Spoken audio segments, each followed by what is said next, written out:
बार महर्षि भृगु और अन्य मुनियों ने सरस्वती नदी के तट पर मिलकर यज्ञ का आयोजन किया।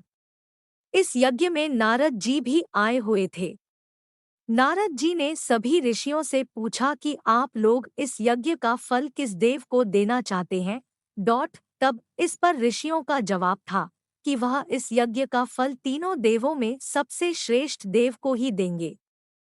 लेकिन एक बहुत बड़ी समस्या यह थी कि ब्रह्मा, विष्णु और महेश में सबसे श्रेष्ठ कौन है, इसका निर्धारण कैसे किया जाए।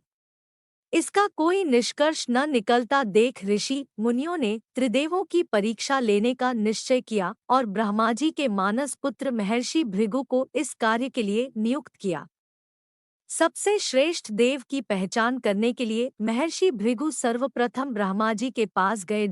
उन्होंने ब्रह्मा जी को न तो प्रणाम किया और न ही उनकी स्तुति की। यह देख ब्रह्मा जी क्रोधित हो गए।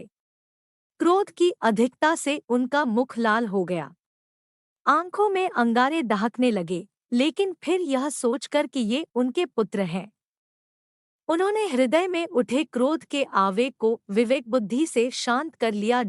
फिर वहां से महर्षि भृगु कैलाश पर्वत गए। देवाधिदेव भगवान महादेव ने देखा कि भृगु आ रहे हैं, तो वे प्रसन्न होकर अपने आसन से उठे और उनका आलिंगन करने के लिए अपनी भुजाएं फैला दी। किंतु उनकी परीक्षा लेने के लिए भृगु मुनि उनका आलिंगन अस्वीकार करते हुए बोले, महादेव, आप सदा वेदों और धर्म की मर्यादा का उल्लंघन करते हैं। दुष्टों और पापियों को आप जो वरदान देते हैं उनसे सृष्टि पर भयंकर संकट आ जाता है। इसलिए मैं आपका आलिंगन कदापि स्वीकार नहीं करूंगा। उनकी बात सुनकर भगवान शिव क्रोध से तिलमिला उठे। उन्होंने जैसे ही त्रिशूल उठाकर उन्हें मारना चाहा, वैसे ही भगवती ने बहुत अनुनय विनय कर किसी प्रकार से उनका क्रोध शांत किया। फिर इसके बाद भृगु मुनि विष्णु के लोक वैकुंठ लोक गए।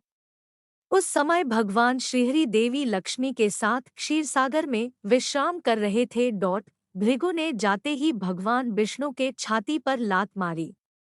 भक्त वत्सल भगवान विष्णु शीघ्र ही अपने आसन से उठ खड़े हुए और उन्हें प्रणाम करके उनके चरण सहलाते हुए बोले, भगवन, आपके पांव में कहीं चोट तो नहीं लगी? कृपया इस आसन पर विश्राम कीजिए। भगवन, मुझे आपके शुभ आगमन का ज्ञान न था, इसलिए मैं आपका स्वागत नहीं कर सका। आपके चरणों का स्पर्श तीर्थों को पवित्र करने वाला है। आपके चरणों के स्पर्श से आज मैं धन्य हो गया।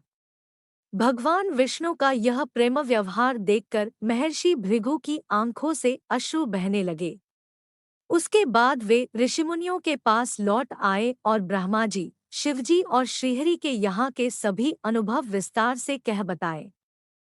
उनके अनुभव सुनकर सभी ऋषि मुनि बड़े हैरान हुए और उनके सभी संदेह दूर हो गए। तभी से वे भगवान विष्णु को सर्वश्रेष्ठ मानकर उनकी पूजा अर्चना करने लगे।